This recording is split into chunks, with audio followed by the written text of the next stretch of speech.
the mansion on Willow Creek Drive had a reputation that spread through every nursing agency in Boston like wildfire. 23 assistants in 6 months. Some lasted 3 days. One made it to day 6 before walking out in tears. The problem wasn't the pay. Marcus Thornton offered triple the going rate. It wasn't even the hours. The problem was Marcus himself. Another one quit. Marcus's lawyer, Patricia, announced on a grey October morning, her heels clicking against the marble floor of his study. That's the 4th this month. Marcus sat in his motorized wheelchair by the floor-to-ceiling windows, his eyes fixed on the manicured gardens below. At 42, he cut an imposing figure despite his paralysis. Sharp features, penetrating grey eyes, and an expression that could freeze water. A skiing accident 3 years ago had stolen his ability to walk, but it had taken something else too, something far more vital, his faith in people. "Good," he said flatly. "She was incompetent anyway.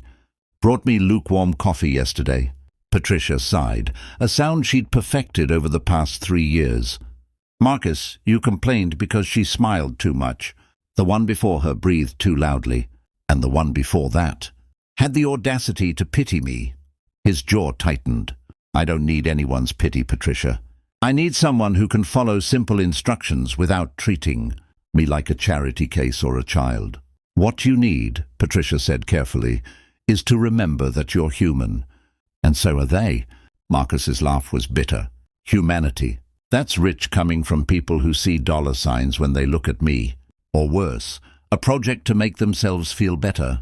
He spun his wheelchair to face her. "My ex-wife proved that well enough. Stuck around just long enough to ensure she'd get her settlement after the accident, then disappeared. My business partners, suddenly too busy to visit once I couldn't golf with them anymore. Don't talk to me about humanity." Patricia gathered her briefcase, her expression softening despite herself. "I'll call the agencies again. But Marcus, at some point, you're going to have to let someone in. This anger, it's eating you alive." After she left, Marcus sat alone in the vast study, surrounded by first editions he no longer read and photographs he'd turned face down. The silence of the mansion pressed against him like a physical weight. 27 rooms, and he was utterly alone. 3 days later, a battered Honda Civic pulled up the long driveway, looking distinctly out of place among the manicured hedges and fountains. Marcus watched from his window as a man emerged, tall, maybe 35, wearing a jacket that had seen better days. But it was what happened next that made Marcus lean forward slightly. A small boy, no more than 7, climbed out of the passenger seat. The man crouched down, adjusted the child's backpack, and said something that made the boy laugh. Then he pulled him into a tight hug, holding on for several seconds before letting go. "That must be James Cooper." Mrs. Chen, his housekeeper, said softly from the doorway. "The agency sent his file. Single father. Lost his wife 2 years ago to cancer. He's been working 3 jobs to support his son, but one of them just eliminated his shift. He needs full-time work." "I don't care about his sob story," Marcus said, but his eyes remained on the scene below. The man was walking backward toward the house now, waving at the boy until the car, driven by what must have been a neighbor, disappeared from view. Only then did his shoulders sag just for a moment, before he straightened and turned toward the entrance. James Cooper had kind eyes. That was Marcus's first thought when they met, and it irritated him immensely. Kind eyes meant naivety, and naive people never lasted. "Mr. Thornton," James extended his hand, then quickly withdrew it, remembering, "I'm James Cooper. Thank you for this opportunity." "Don't thank me yet," Marcus said coldly. "You've read the job description?" "Yes, sir. Personal care assistant. I have my CNA certification, and I've worked in home care for 5 years." "Then you're either desperate or foolish. Do you know how many assistants have quit working for me?" James met his gaze steadily. 23, according to the agency. They were very thorough in their warnings. "And you're here anyway?" "I'm here because my son needs stability. He's 7.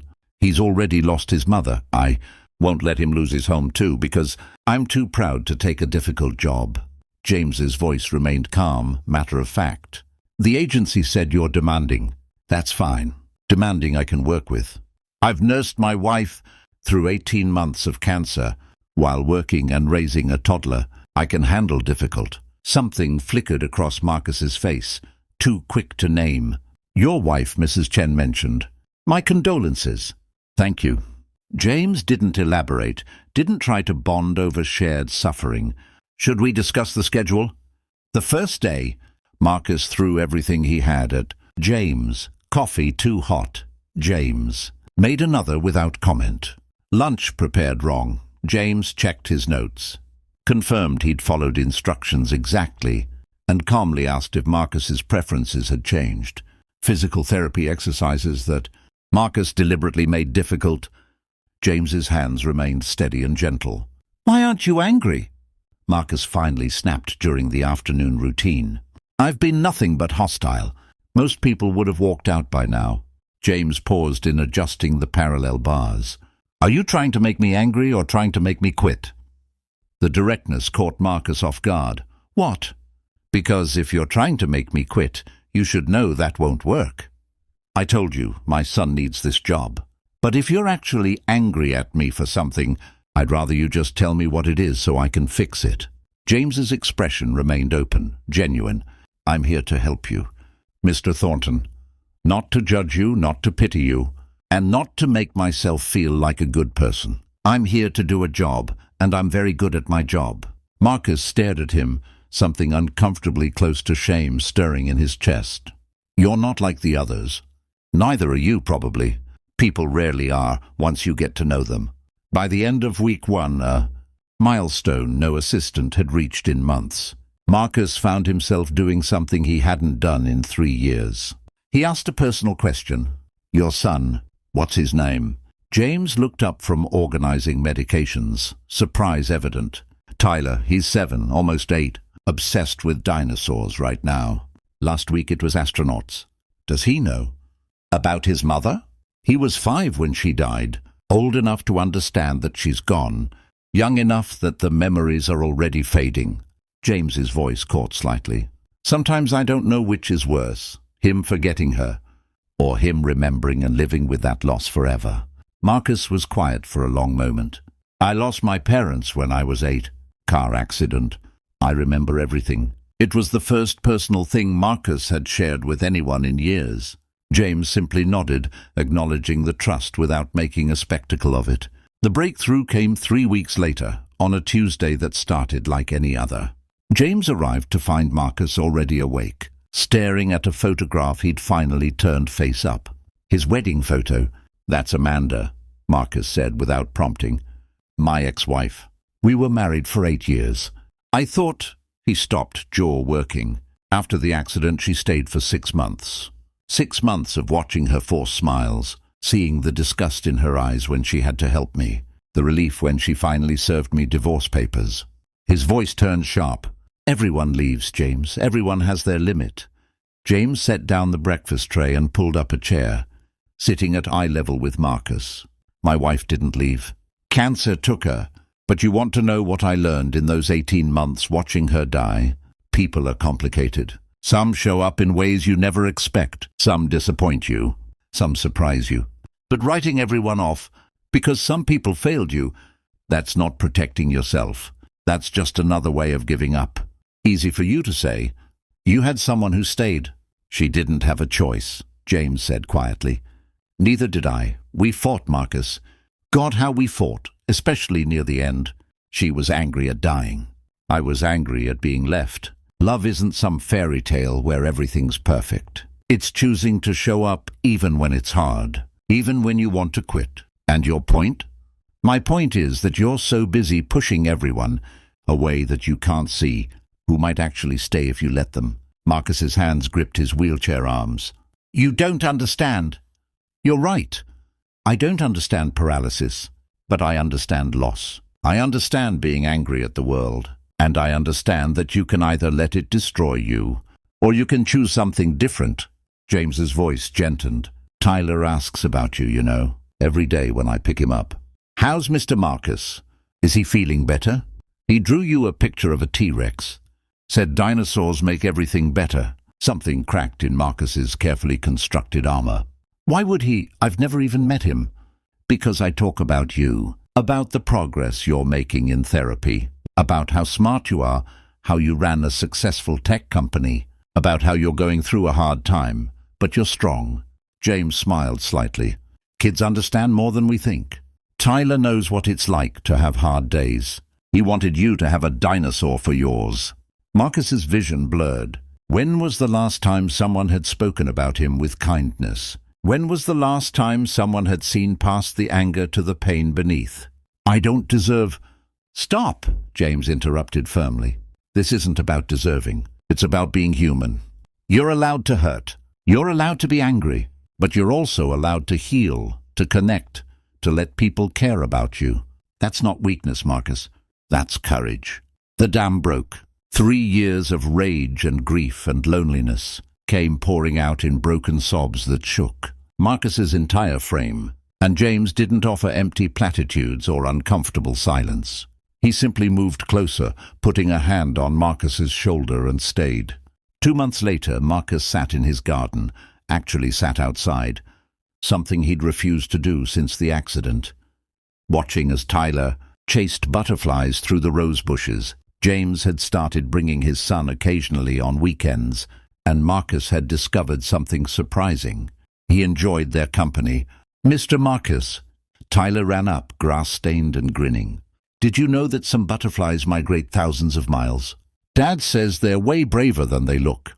"Is that so?" Marcus found himself smiling, something that felt less foreign now. "Your dad's pretty smart." "The smartest," Tyler agreed loyally, then leaned in conspiratorially. "He says you're smart too, and that you're his friend. I think that's cool because you're like a millionaire and Dad's just Dad." "Your dad," Marcus said carefully, "is worth more than all my money combined. Don't ever forget that." James appeared then, carrying lemonade. "Tyler, give Mr. Marcus some space to breathe." "He's fine," Marcus said, and meant it. He caught James's eye. "Thank you for not giving up on me." "I didn't do anything special," James replied. "I just showed up. Every day I showed up." "That," Marcus said, "was everything." Patricia visited the following week and stopped short in the doorway. Marcus was laughing, actually laughing, at something James had said. The study's curtains were open, photographs were face up, and there were children's drawings taped to the bookshelf. "I'm updating my will," Marcus announced, "setting up a trust for Tyler's education. Full ride, any school he wants. And James is getting a substantial raise plus equity in my company. They're family now." Patricia's eyes misted. "Marcus, you were right," he said simply. "I needed to remember how to be human. I needed someone who saw me as a person worth showing up for, not a project or a paycheck. James gave me that. More than that, he gave me hope." As Patricia left, she heard Tyler's laughter, echoing through the mansion that had been silent for so long.